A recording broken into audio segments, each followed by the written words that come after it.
Hexagone, actualité. Pour le groupe socialiste et apparenté, la parole est à monsieur Johnny Achard. Merci Madame la Présidente. Monsieur le Premier ministre, Mesdames et Messieurs les ministres, chers collègues, ma question s'adresse au Premier ministre. La protection de la santé pour tous et partout au sein de la République est garantie par la Constitution et est d'ailleurs au cœur de la stratégie décennale de lutte contre le cancer 2021-2030. Alors que la structuration de l'offre de soins solidaires est largement déployée dans l'Hexagone, elle est à ce jour inexistante en Martinique, voire probablement en Outre-mer. Les contraintes structurelles et conjoncturelles ne peuvent elles seules justifier un tel décalage avec l'Hexagone et d'aussi graves dysfonctionnements quotidiens. La situation de la prise en charge du cancer en Martinique est une catastrophe sanitaire depuis plusieurs années et sa dégradation progresse de façon explosive. Je pèse mes mots et j'affirme qu'il s'agit d'un véritable scandale d'État après celui du chlordécone. File d'attente des patients qui augmente de manière exponentielle. Patients et familles livrés à eux-mêmes. Délai de prise en charge entre diagnostic et début de traitement au moins 7 fois supérieur à ceux de la France hexagonale. Absence de parcours de soins, gouvernance chaotique, sous-effectifs chroniques et grande fragilité de l'équipe médicale. Locaux extrêmement vétustes et largement sous-dimensionnés. Nombreux patients en renoncement et en rupture de soins et de suivi. Grave insuffisance de données actualisées et d'indicateurs pertinents. Les pertes de chance sont simplement colossales. Le parcours du cancer est jalonné par la mort en Martinique.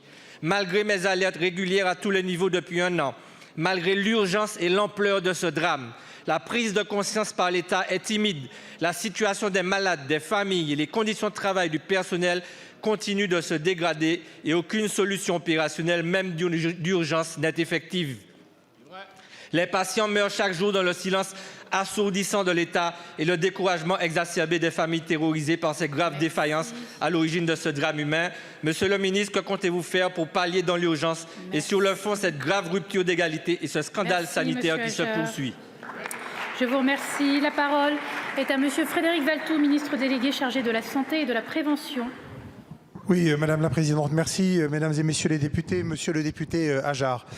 Vous avez raison de rappeler la situation particulière des Outre-mer et particulièrement de la Martinique, mais vous avez omis de rappeler la mobilisation aussi de l'État qui, depuis quelques mois, a pris à bras-le-corps ce sujet que vous évoquez, d'une meilleure prise en charge et des traitements des personnes atteintes de cancer en Outre-mer. Le comité interministériel de l'Outre-mer, et vous le savez, du 18 juillet dernier, a, parmi ces 72 mesures, retenu un plan très ambitieux pour justement répondre à cette question de la prise en charge des cancers qui touchent le plus les Outre-mer. Je veux citer les cancers colorectal, du sein, du col de l'utérus et de la prostate. Sur ces 4 filières, un comité de travail a été mis en place. Vous êtes associé à certains de ces travaux comme l'ensemble des parlementaires. Un comité avec l'ensemble des acteurs.